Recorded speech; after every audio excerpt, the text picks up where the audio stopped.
강화해 나가도록 아니 하겠습니다. 뭐 대출 이자라도 좀 싸게 해주든지. 자리를 보유하고 있는 기업, 그리고 지역 산업 생태계를 키울 수 있는 기업, 특히 청년이 남을 수 있도록 환경을 구현하고 근무 여건을 개선하고 심지어 그 직원들의 삶의 질을 개선하려고 하는 의지를 갖고 있는 기업들, 그 기업들에게 투자하는 GP에게 재무적 엑시트 그 수익률이라든지 이런 것들을 확 낮춰주자는 겁니다. 그러니까 임팩트 투자라는 것을 우리가 투자 환경에서 많이 씁니다. 근데 저는 이거 마케팅 용어라고 봅니다. 이 투자하려고 하고 돈을 가지고 있는 사람들에게 돈을 끌어모으기 위해서 임팩트라는 표현을 쓸 뿐이지 사실은 정말 임팩트를 내는 기업에게 투자를 한다? 저는 없다고 봅니다. 그래서 저는 모태펀드 안에 지역 임팩트 전용 계정을 하나 만들면 좋을 것 같은데, 기존 지역 로컬 펀드 같은 경우는 이 비수도권 기업이라는 지리적 조건에만 충족하면 이 펀드를 주거나, 혹은 아까 말씀하셨던 기후테크도 그렇지만 소셜 임팩트의 경우에는 UN SDGs의 어떤 정책을 맞는 그런 그 사업 아이템이면 지원을 해주는 거지만, 이 실질적으로 지역에서 일자리를 만들고 지역 산업을 진흥시키고 청년들을 채용하는 그런 기업들, 지역에 임팩트를 내는 기업들에게 펀드를 좀 주는 그런 정책들이 좀 만들어지면 좋을 것 같고요. 그럼 이제 투자자에게 지역에 투자라고 강요할 수는 없지만 그런 기업에게 투자를 많이 하면 결국엔 후속 투자의 펀드를 결성하는 데 우대를 좀 받을 수 있도록 하면 이거는 또 선순환 구조가 만들어질 거라 봅니다. 그리고 제가 이 위원회에 활동하겠다고 마음 먹고 이제 저만의 기준을 좀 만들었는데, 사실은 이 정책의 성과를 양으로 말고 전 질로 좀 승부를 했으면 좋겠습니다.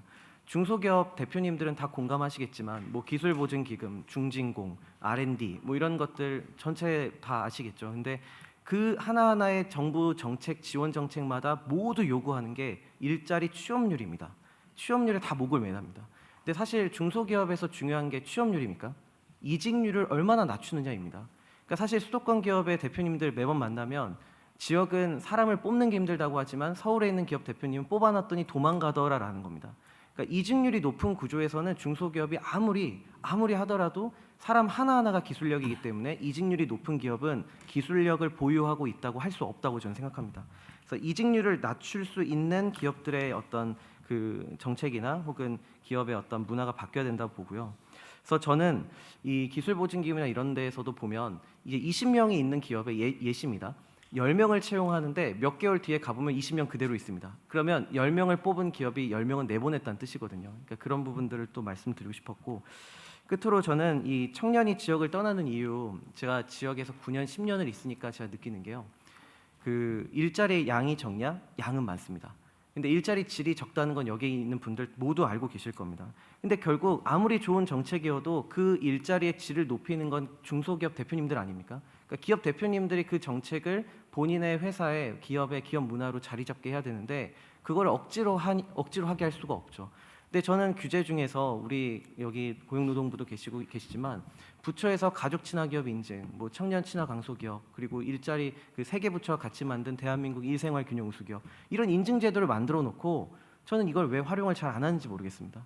그러니까 우리 정부가 가지고 있는 막강한 이 조달이라는 무기가 있지 않습니까? 그걸 가지고 전 중소기업 대표님들이 더 이상 우리 직원들에게 삶의 질을 높이거나 근무 여건을 개선하지 않으면 이 국가가 나에게 일할 기회도 주지 않는구나라는 어떤 그 신호를 전 줘야 된다고 봅니다. 그래야 지역에서 기업을 경영하는 그 기업인들이 법인체 만들어 놓고 개인 사업처럼 운영하는 게 아니라 정말 우리 직원들을 위해서 기업을 운영해야겠구나. 그러면 일자리의 질이 높아지고 그럼 청년들이 한 번쯤 지역에 남아볼까라는 생각을 갖게 한다고 생각합니다. 그래서 이 메가특구라고 하는 정말 좋은 이 정책에 지금 말씀드린 이런 부분들이 조금 섬세하게 좀 들어갔으면 좋겠습니다. 네. 감사합니다.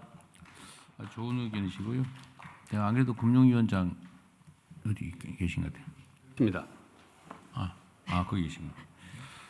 그 우리가 이제 지방 그 우선 정책, 네. 뭐 또는 지방 우대 정책 이런 거를 얘기할 때 주로는 이제 재정, 규제 이런 데서 어떤 뭐 특례나 예외 이런 얘기를 하는데, 사실은 금융 부분은 저도 생각을 해보니까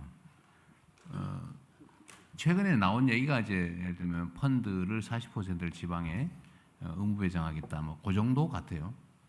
그런데 금융 분야에서 지방에 대한 일종의 우선 또는 우대 정책을 하는 방안들에 대한 고민은 우리가 많이 못했던 것 같은데, 지금 전창대 위원이신가요? 전창대 위원 말씀을 들어보니까 그 펀드 내에 세부 집행 과정에서 상당히 여러 가지 방법들이 있을 수 있군요. 그리고 저는 여기다가 더해서 예를 들면 금융, 우리는 1차적 금융을 주로 고민을 하니까 우리는 좀 수준이 낮잖아, 그죠? 그래서 예를 들면 대출, 이런 데서도 지방 우대, 펀드에서의 우대 방안을 잘 모르겠고. 근데 어쨌든 그런 고민들을 좀 많이 해야 될 것 같습니다. 금융 분야가 사실 여지가 좀 많잖아요, 사실은. 우리는 재정은 사실 매우 제한적이고 규제 분야도 사실 그렇게 여유가 많지는 않은데 규제 분야. 근데 금융 분야는 개발하기에 따라서 상당히 많은 영향을 미칠 수 있지 않을까 하는 생각이 들긴 하네요. 네, 맞습니다. 주시고요. 제가 저기 첫 국무회의 때 아마 대통령께서 저한테 말씀하신 부분이 그 취지였는데, 그래서 저희들이 지방 우대금융이라는 컨셉으로 좀 계속 해오고 있는데요. 보면은 인구 같은 경우는 수도권과 지방이 51대 49, GRDP 같은 경우는 53대 47. 근데 금융 대출은 한 37인가 그러고 그렇죠, 예.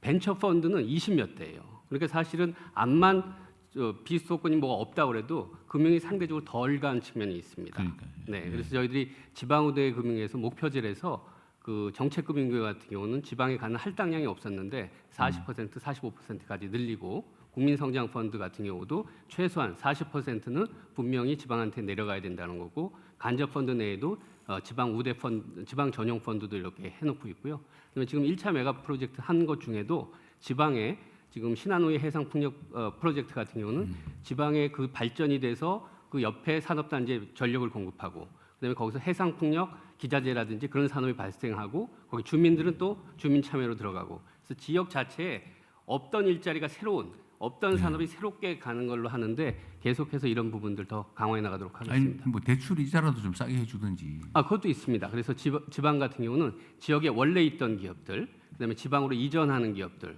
그리고 심지어 아주 작은 거지만 돌아와요 부산행에서 그래서 청년들이 다시 부산으로 돌아올 때, 그럴 때는 우대금융을 해준다든지 더 해준다든지 하여간 다양한 방식으로 더 확대해 나가도록 하겠습니다. 돌아와요 부산항에는 전체 규모가 300억?